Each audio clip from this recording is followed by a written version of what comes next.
Was there any song in particular that may have been just more difficult than the others to try to find how you wanted to enter into it? Well, I think the very first song that I approached with music, the first lyric that I approached was Let England Shake. And I can remember looking for days to try and find the voice with which to sing it, and I could not find it. And I got to the point where I thought maybe I'm going to have to ask somebody else to sing this record for me. I'll just write it, and I'll get another singer in. And then just through not giving up and experimenting, I finally found it. As soon as I found the voice, I thought, I knew, that's it. That's the voice this record needs. So why don't we hear that? The title track from Let England Shake. It's Cara Manning with PJ Harvey on 90.7 WFUV. Where's the sleep?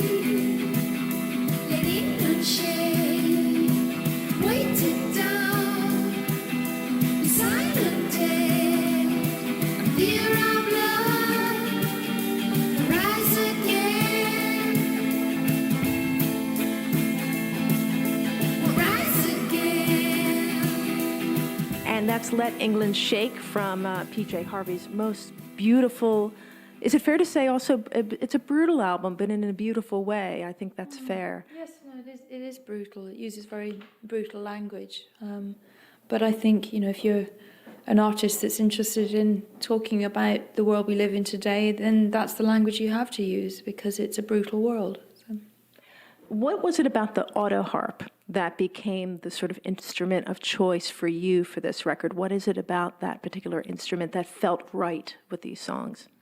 Well, it was an instrument I began to play around the time of White Chalk, and when that record came out, I was just playing solo shows on my own, and I was trying to make a solo set as interesting as possible. So I would move around on lots of different instruments, piano, guitar, auto harp, keyboards, drums, singing all the time. And that was the first time I was playing Grow, Grow, Grow and Down by the Water on the auto harp. And I just really enjoyed playing the instrument and knew that with whatever came next, I would like to experiment on that a bit more.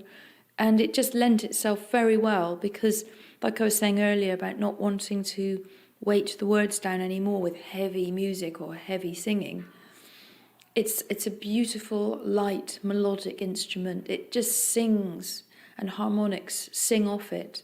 And it's full of melody. It's like a whole orchestra just at your fingertips, a huge breadth of sound, but very delicate, very beautiful. You also had created an interesting persona for the stage performances. She is it seems that you assume a character with every single album that feels right for going on stage. I don't know if that's wrong or how you feel comfortable, but your hair is wreathed in feathers for this. You wear this beautiful white flowing gown, that there's a benevolence to you as you sort of almost sort of as if there's an aspect of being a Mother Earth figure on stage for this particular run of shows. Do you create specific character? Do you think much about it? Or do you just simply go out and just wear what you feel is comfortable and right for this particular set of songs? Well, I've always been very interested in the visual aspect of what I do. I'm a visual artist myself and always have been. And so it's very natural for me to be very concerned with presentation, whether it's artwork or whether it's on stage. The way the stage is designed for this show is what I felt was right for the songs. That's always my starting point. And the way that myself and the band look, again, is based upon what I felt was right for the music. I never feel that I have to adopt a character. It's more just the way I choose to present the music, and that's always based on what is right for the song, what is the best way. And going back to what we were talking about with finding a voice for the record, again, I think that the way I present myself on stage and the way I position myself is, again, tied in with being the ambivalent narrator. And that was the way that I chose to put forward the visuals for this record. Yeah. I was intrigued to read that you originally had thought of Berlin being the place that you wanted to record the record. Was that tied in at all with the sort of the starting point of World War I, of that draw, or was that just simply a coincidence that you were looking at Germany to be a place to begin?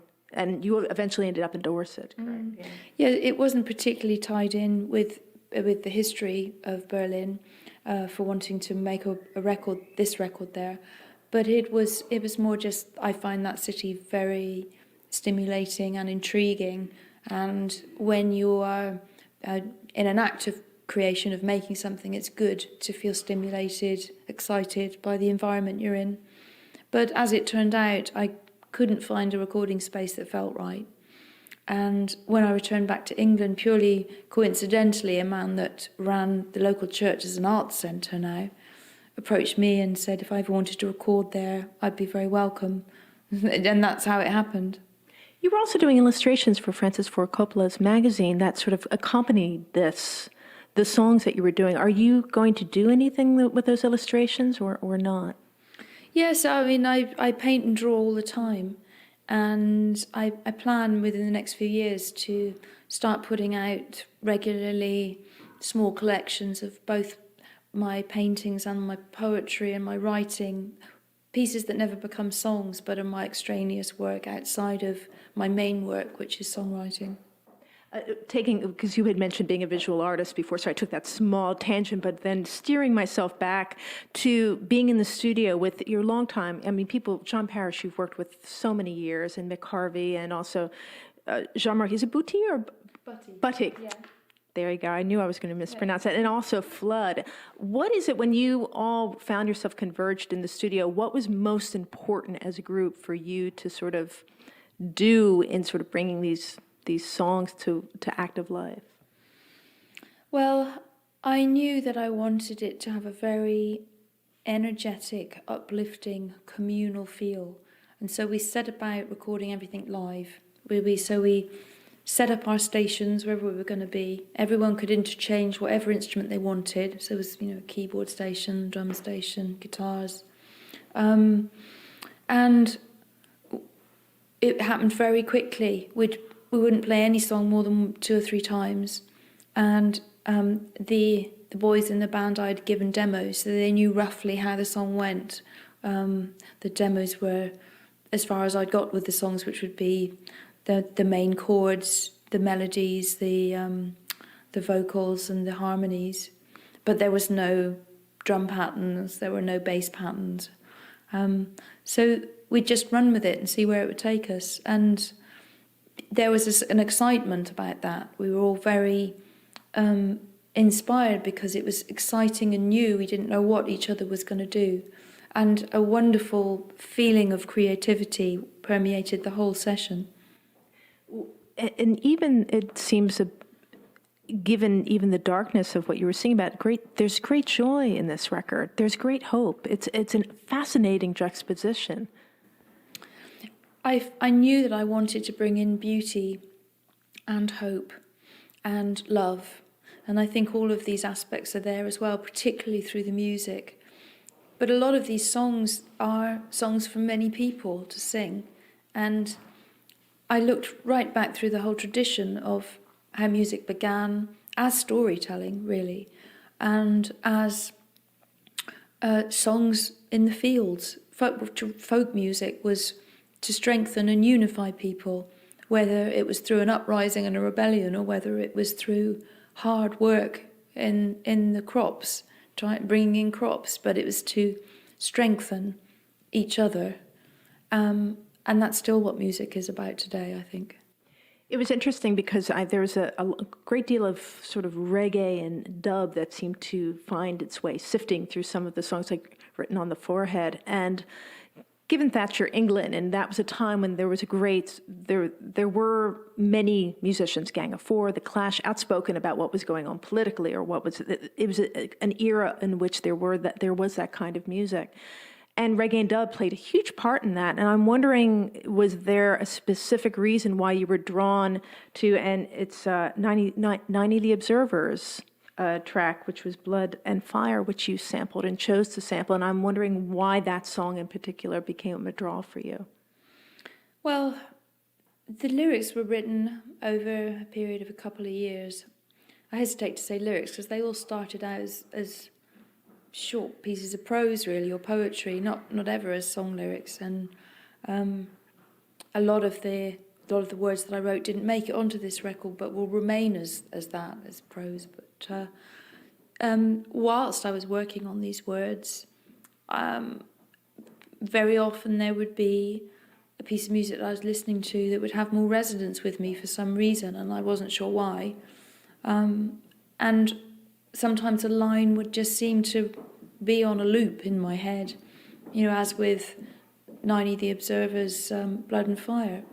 I was written on the forehead, or the words that went around that, and I could just feel it. I could feel how it could marry very well with this writing that I was doing at the time. And that's the way it happened with all of the other pieces of music that I used on the record as well. Because there are other four guys, Istanbul, not Constantinople slips in, there's a regimental bugle call. These are all, it was interesting when you chose to bring something in. And I was wondering how many things maybe got tossed to the side that you felt maybe interfered with what you were doing. The only thing was, I did originally use a sample from the Four Lads, Istanbul, the Four Lads, Istanbul, sorry. not Constantinople. Yeah. But that was the only one that I did take off in the end because it was holding the song back too much. But you can hear the ghost of it in there, really, through the way that we're playing. And didn't you do that in front of Gordon Brown on a chat show in the UK? Yeah, I was on the Andrew Marr show, which is one of the best political Sunday morning programmes in England. And I happened to be invited on that show at the same time that Gordon Brown was on there. And it was the week before the election, so it was his last week in. And yes, I performed Let England Shake. Did he say anything to you? He didn't know. Raised eyebrow, anything? I couldn't even, couldn't spot anything really.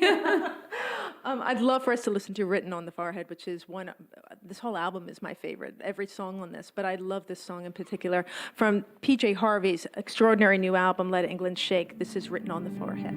People throw belongings and lifetime's earnings amongst the scattered rubbish and suitcases on the sidewalk.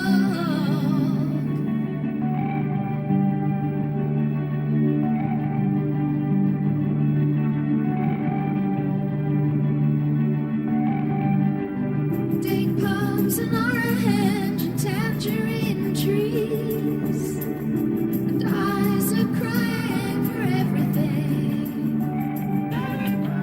That was Written on the Forehead, PJ Harvey from her beautiful new album, Let England Shake. Your parents have an extraordinary record collection, I've heard, that was basically the ballast for you as a kid. You took everything out of that. But I'm wondering, what songs do you listen to right now, or what is something that is percolating for you, things on iPods, whatever else that you're quite excited about? Neil Young. Why Neil Young? I don't know. I think throughout my life, I'm sure other people are the same, there's certain periods of your life where you just need one artist more than anything else. Right now, I only listen to Neil Young.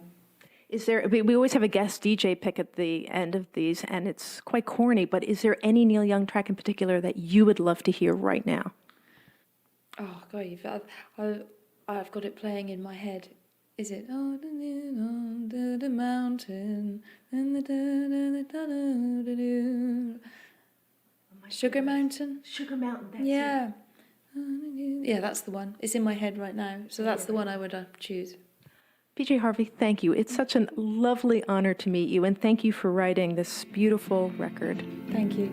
Oh, to live on.